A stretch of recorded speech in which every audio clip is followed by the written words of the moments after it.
அதிலே கருத்து சொல்வதற்கு எதுவும் இல்லை. அப்படி ஒரு வேளை அவர் புதிய கட்சி தொடங்கினால் அவருக்கு என்னுடைய வாழ்த்துக்கள். பாஜகவில் அவருக்கு என்ன கசப்பு என்று நமக்கு தெரியவில்லை. அவர் தமிழ்நாடு பாஜக தலைவராக பொறுப்பேற்றிருந்த காலத்தில் சிறப்பாக பணியாற்றினார் என்பதை யாரும் மறுக்க முடியாது. ஆனால் அவர் ஏன் அந்த பொறுப்பிலிருந்து விலக்கப்பட்டார் அல்லது விலகினார் என்பது தெரியாத நிலையில் அதிலே கருத்து சொல்வதற்கு எதுவும் இல்லை. அப்படி ஒரு வேளை அவர் புதிய கட்சி தொடங்கினால் அவருக்கு என்னுடைய வாழ்த்துக்கள். இன்றைய தினம் செல்வப்பிரமணியன் வரும்பொழுது துரோகி பசுவந்தி அப்படின்னு திமுக தலைவர் இந்த முடிவுக்கு பிறகாக எடுக்கப்பட்ட இந்த தேர்தல் முடிவுக்கு பிறகாக எடுக்கப்பட்ட முடிவுகள்ல தலைவருக்குள்ள ஒரு புரிதல் இருந்தாலும் தொண்டர்கள் மத்தியில அந்த புரிதல் இன்னும் வராம இருக்கு. அப்ப இன்னும் அந்த நிகழ்வாகட்டும் இன்றைய தினம் இங்கு நடைபெற்ற நிகழ்வு தொண்டர்கள் மத்தியில அந்த புரிதல் இன்னும் வராம இருக்குன்னு நினைக்கிறீங்க?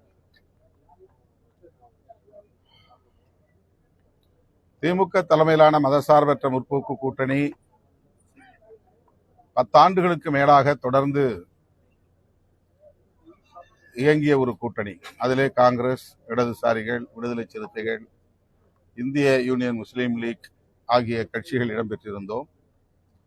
நடந்து முடிந்த சட்டப்பேரவை பொதுத் தேர்தலின் முடிவுகளுக்கு பிறகு அவசரமாக சில அணி சேர்க்கை மாற்றங்கள் நிகழ்ந்தன. அதனை அவ்வளவு இலகுவாக கட்சி தொண்டர்களால் ஏற்றுக்கொள்ள இயலாது என்பது யதார்த்தமான உண்மைதான். அதனுடைய வெளிப்பாடாக இது இருக்கலாம். அது கவலையளிக்கக்கூடிய ஒன்றுதான். தலைவர்கள் இரு தரப்பை சார்ந்த தலைவர்களுக்கு இடையிலே இது குறித்த புரிதல்கள் நீங்கள் குறிப்பிட்டதைப் போல இருந்தாலும் தொண்டர்களிடையே இன்னும் அந்த புரிதல் ஏற்படவில்லை. அதனால் இத்தகைய சம்பவங்கள் நடந்திருக்கக்கூடும். அது ஏற்புடையதல்ல.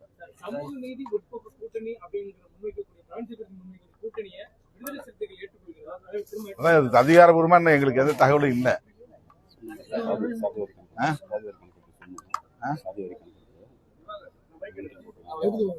இன்றைக்கு அமைச்சரவை கூட்டம் நடைபெறுகிறது.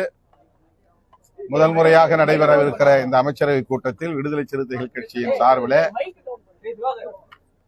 அமைச்சர் பொறுப்பேற்றுள்ள தம்பி வன்னியரசு அவர்கள் பங்கேற்று பேச இருக்கிறார். அதிலே பல்வேறு கருத்துக்களை அவர் முன்வைக்க உள்ளார். என்றாலும் தமிழ்நாடு அரசு சாதிவாரி கணக்கெடுப்பு நடத்த வேண்டும் என்கிற கருத்தையும் விடுதலை சிறுத்தைகள் கட்சியின் சார்பிலே அவர் முன்வைக்க உள்ளார்.